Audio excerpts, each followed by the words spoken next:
L'enfant qui veut réellement étudier, ce n'est pas avec les bâtons, il faut l'amener à apprendre.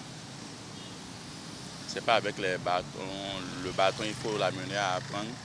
Et pour ça, j'espère que la pédagogie aurait, ou bien la pédagogie a donné les manières, a prescrit les manières pour faire étudier, pour amener un écolier ou bien un élève à apprendre ses leçons, à être au jour, et à être à jour, excusez-moi, et autres. Ce n'est pas une bonne pratique. Parce qu'on peut parler à l'enfant posément, il va écouter et faire ce qu'il est demandé. En milieu scolaire, je vois que à notre ère maintenant, c'est un peu mieux. C'est un peu mieux.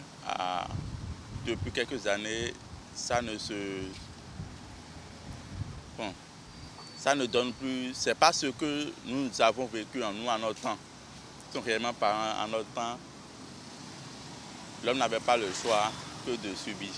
Vous voyez, mais à l'heure actuelle, moi je constate que ce n'est plus ce que nous avons vécu, parce que nous avons nos sœurs qui continuent d'aller, qui sont dans les collèges et dans les écoles primaires et autres.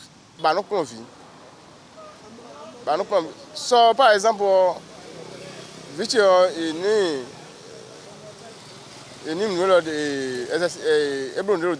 composition. Et quand tu me blois, ouais, c'est fait. On reprend, on reprend, et le biberon, au moins 1 heure du temps. À donner un comprend, à l'avant répéter le niveau. Nous débat, blanc et tout. Blanc et tout, mais bien amené. Ça, on va fond, ça, si vous prenez nos enfants aujourd'hui qui n'arrivent pas à faire les exercices, bien les leçons, les professeurs n'arrivent pas encore à les frapper. Or que ce n'est pas une bonne chose.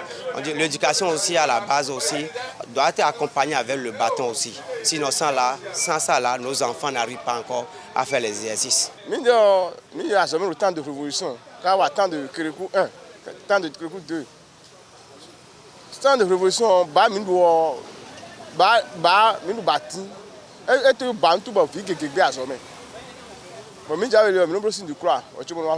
ne faudrait pas que les enseignants aussi abusent trop. Si l'enfant ne comprend pas quelque chose, il faut lui expliquer. S'il est têtu, il faut lui taper fort. Vous allez voir au sein des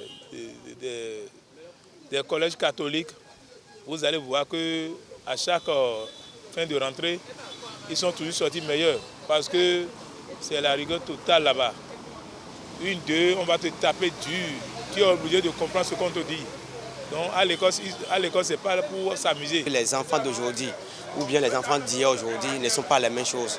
Au moment où nos aînés sont punis par le bâton, ils sont très intelligents, ils respectent à faire de l'exercice. Mais aujourd'hui, par cette décision, les enfants sont devenus des paresseux. Il y a certains enfants qui sont tellement têtus même. Donc, malgré qu'on leur refuse quelque chose, ils continuent de répéter encore la même chose. Bon, il y a certains enseignants qui sont toujours sur les nerfs. Là, pour eux, ils doivent frapper l'enfant d'abord afin qu'il ne puisse se ressaisir et faire mieux ce qu'il demande. Donc, c'est dans ce sens que certains enseignants continuent de pratiquer le châtiment corporel.